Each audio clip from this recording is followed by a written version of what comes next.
Mistar TV.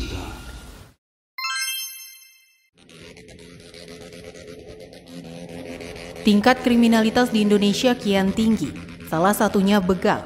Hal ini pun menjadi perhatian bagi seluruh masyarakat. Berdasarkan data dari Bareskrim Polri, bahkan tiap bulan lebih dari 1.000 anak terlibat melakukan tindakan kriminalitas. Maraknya begal tentu terjadi karena banyak faktor, salah satunya dari segi psikologis. Apa hal yang mendasari terjadinya aksi pembegalan ini? Halo sahabat Mistar, kembali lagi bersama saya Naomi Adisti dan rekan saya Una. Pada kesempatan kali ini kita akan membahas mengenai maraknya begal. Hal ini tentu sejalan dengan tingkat kriminalitas di Indonesia yang kian tinggi. Dan permasalahan ini tentunya disebabkan oleh banyak faktor, salah satunya dari segi psikologis.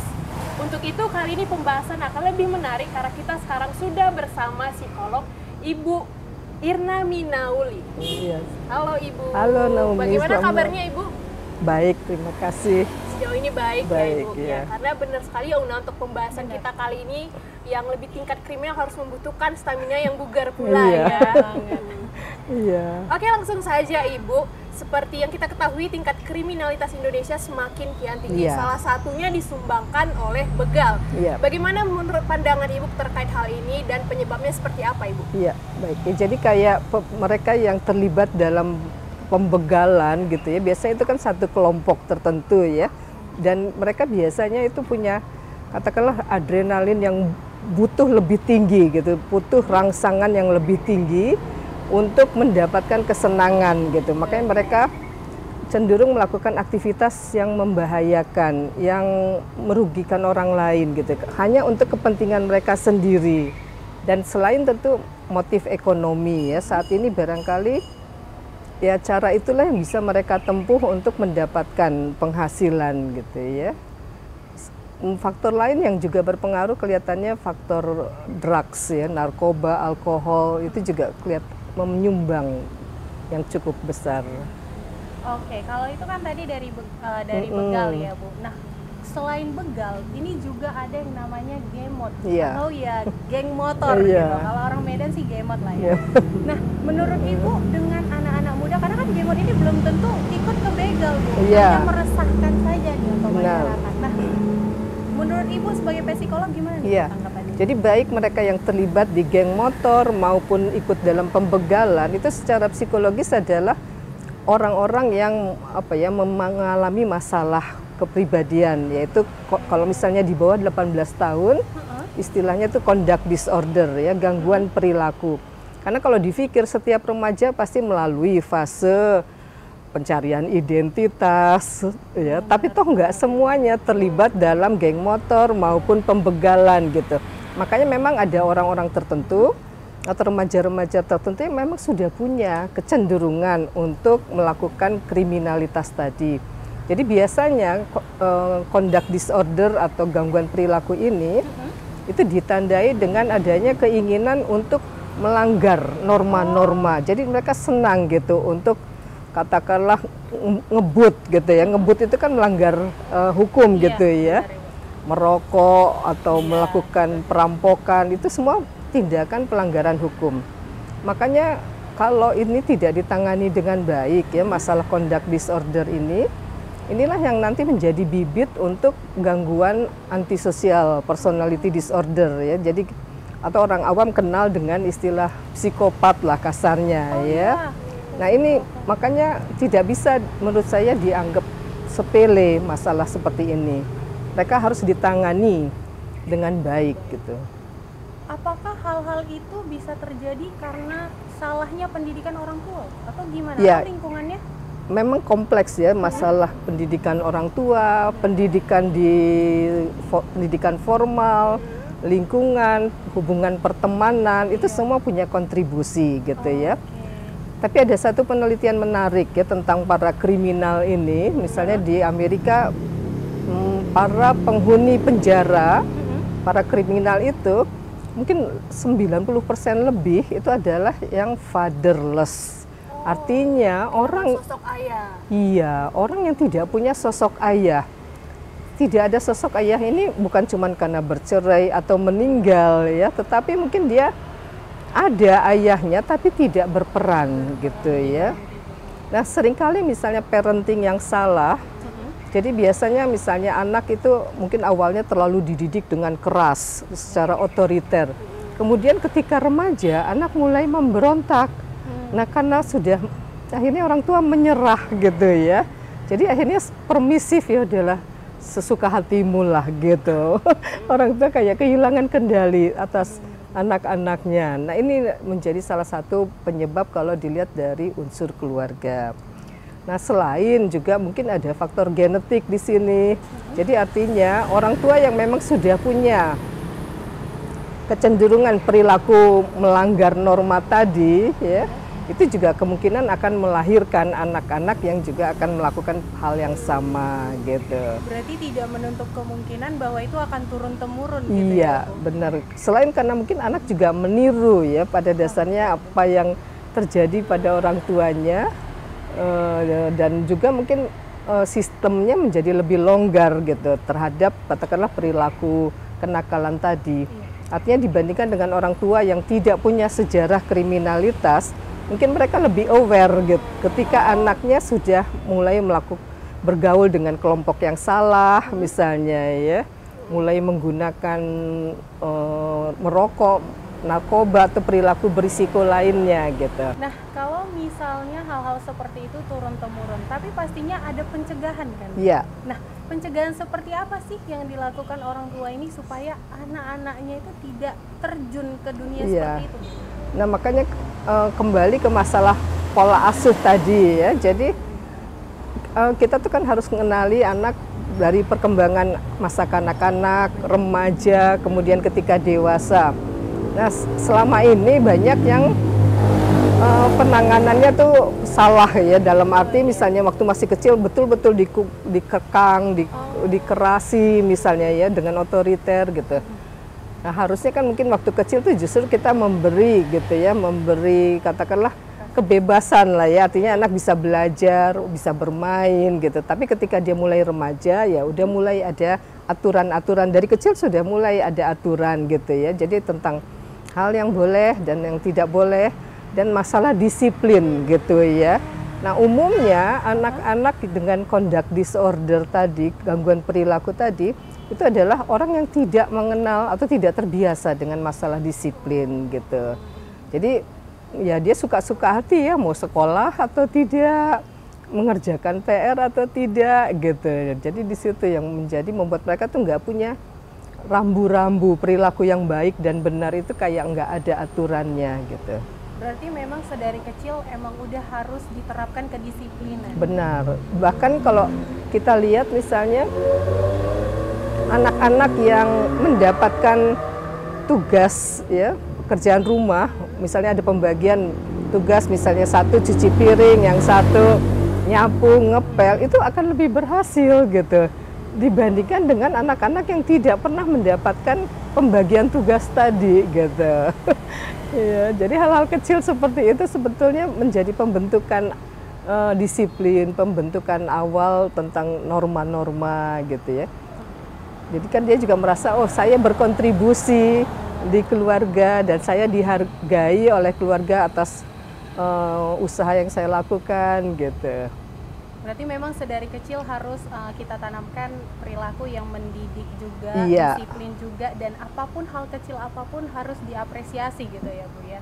Karena kan sekarang kan orang tua ya kadang hanya sekedar cuman oh ya ya udah gitu. Terlalu mengapresiasi juga tidak baik. Oh iya. Iya. Kan, gimana tuh karena begini. Kadang kan banyak orang tua tuh menganggap anaknya tuh udah paling pinter, paling cantik, paling ganteng ya, mungkin di mata semua orang tua seperti itu. Dia akan kecewa ketika dia berhadapan dengan lingkungan. Loh, ternyata saya tidak sepintar yang dibilang orang tua saya misalnya. Oh ternyata saya tidak secantik yang dibilang orang tua misalnya. Jadi dia kayak nggak bisa bersaing gitu loh ya, tidak bisa menerima kenyataan. Jadi terlalu banyak apresiasi, segala hal diapresiasi pun sebetulnya tidak terlalu bagus ya. Jadi harus sesuai kadarnya. apakah itu, jadi yang kita puji misalnya adalah perilaku baiknya ya. Misalnya katakan, oh kamu bagus ya hari ini, kamu bisa mengerjakan PR kamu sendiri misalnya, atau kamu hari ini mengerjakan bisa beresin kamar kamu sendiri gitu. Jadi perilakunya gitu. Oke, baik Ibu. Tadi kan kita sudah banyak membahas mengenai dari pengaruh faktor lebih eksternal ya, keluarga dan sebagainya macamnya. Ini kalau boleh tahu penyebabnya dari segi lingkungan itu seperti apa dan seberapa besar pengaruhnya dibandingkan dengan keluarga? Bagaimana? Ya, lingkungan sangat berpengaruh terutama pada remaja ya. Makanya biasanya ketika mereka salah pergaulan, salah mendapatkan lingkungan pertemanan, nah ini yang menjerat mereka gitu ya. Nah, sementara misalnya di sisi lain lingkungan seperti itu justru bisa memberikan harga diri gitu kan pada anak gitu ya. Mereka merasa lebih diapresiasi gitu. Makanya kebanyakan anak-anak yang terlibat geng motor atau pembegalan itu biasanya anak-anak yang secara akademis prestasinya tidak terlalu bagus gitu ya. Sehingga mereka mencari katakanlah validasi dengan cara-cara lain gitu. Nah apalagi kan dengan sistem yang ada sekarang, orang kayaknya lebih menghargai para jagoan, para preman lah kasarnya ya, dibandingkan dengan para intelektual gitu ya. Saya pernah melakukan eksperimen ke mahasiswa saya misalnya ya. Pas saya tanya misalnya, kalian kenal, kalian tahu siapa rektor USU misalnya? Nggak tahu, banyak yang nggak tahu ya. Kebetulan misalnya saya tanya di mahasiswa swasta gitu ya. Tapi begitu saya sebutkan tokoh, waktu itu adalah tokoh yang terkenal di dunia hitam, tahu mereka. Jadi artinya penilaian terhadap para kriminal itu cenderung lebih tinggi gitu dibandingkan terhadap para profesor, doktor tadi gitu. Jadi artinya mungkin orang merasa bahwa itulah cara dia mendapatkan penghargaan, ditakuti oleh orang lain gitu ya. Oke Ibu, berdasarkan data dari Bareskrim Polri sendiri sudah menetapkan kurang lebih 1.000 tersangka ini penyumbang kriminalitas itu adalah anak-anak. Nah ini mungkin fakta yang menarik sekali Ibu untuk kita bahas. Mengapa sebenarnya bukti penyebab spesifik anak-anak ini lebih rentan ikut melakukan kejahatan kriminal ini seperti begal, itu seperti apa Ibu? Ya umumnya mungkin mereka ikut-ikutan ya, karena dia nggak ngerti konsekuensi dari perbuatan tadi gitu ya. Di satu sisi saya juga nggak bisa membenarkan atau membiarkan ya, karena itu sudah ada bibit tadi ya, sehingga ketika ini tidak ditangani dengan baik, dengan mudah lah akan melahirkan psikopat baru gitu loh, yang terbiasa mereka melanggar aturan. Jadi itu bahayanya gitu kalau tidak mendapat penanganan yang baik gitu. Jadi artinya kalaupun mereka ditangkap mungkin nggak bisa lah di penjara seperti itu, tetapi mereka harus mendapatkan pembinaan.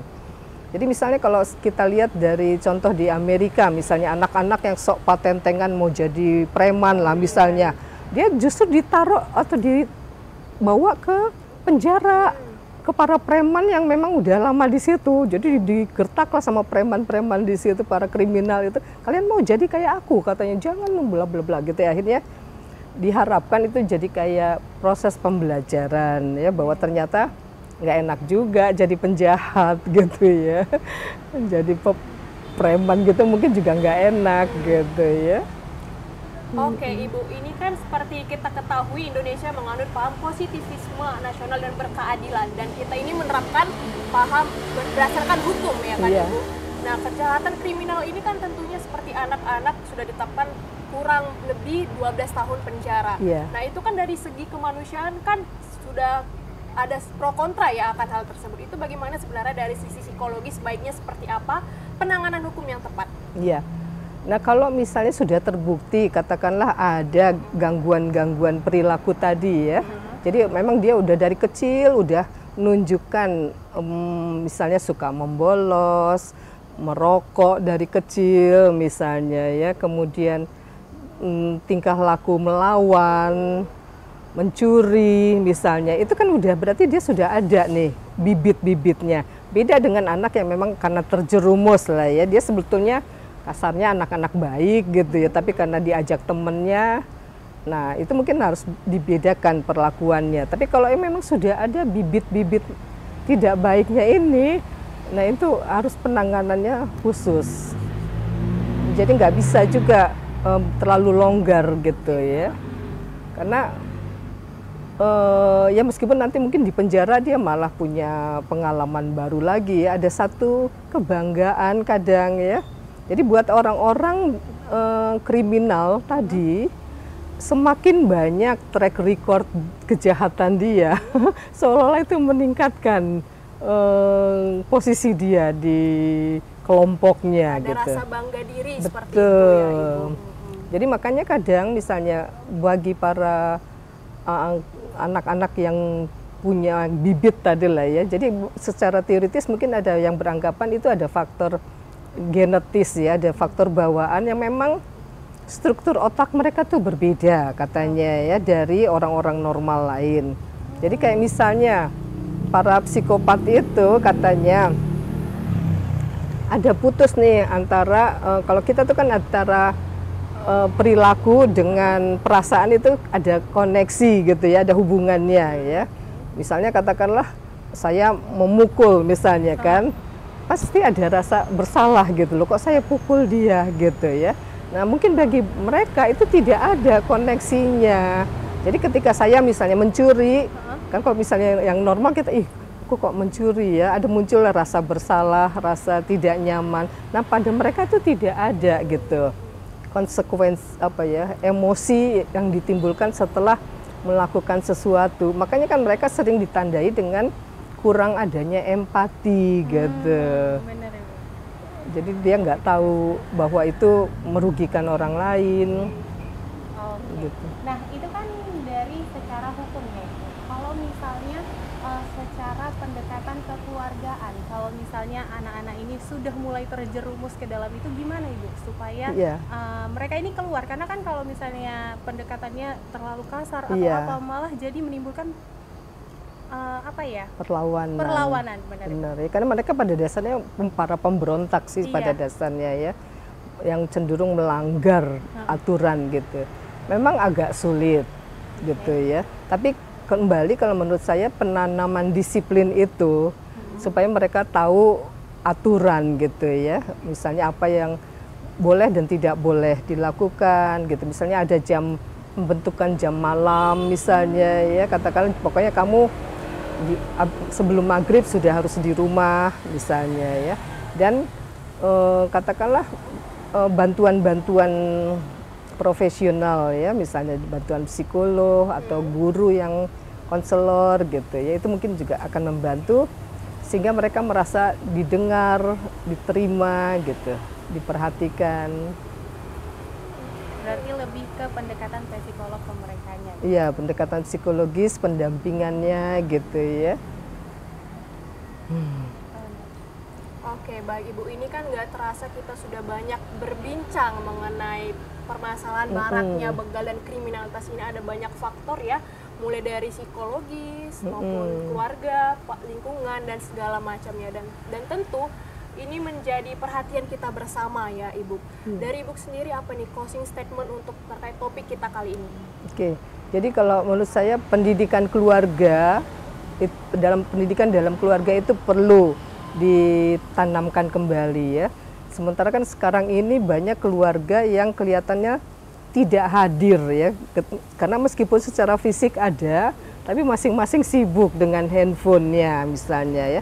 Itu kan berarti badannya aja yang ada di situ, tapi pikirannya tidak di sana. Jadi itu perlu pendekatan personal antara ayah dengan anak, ibu dengan anak gitu.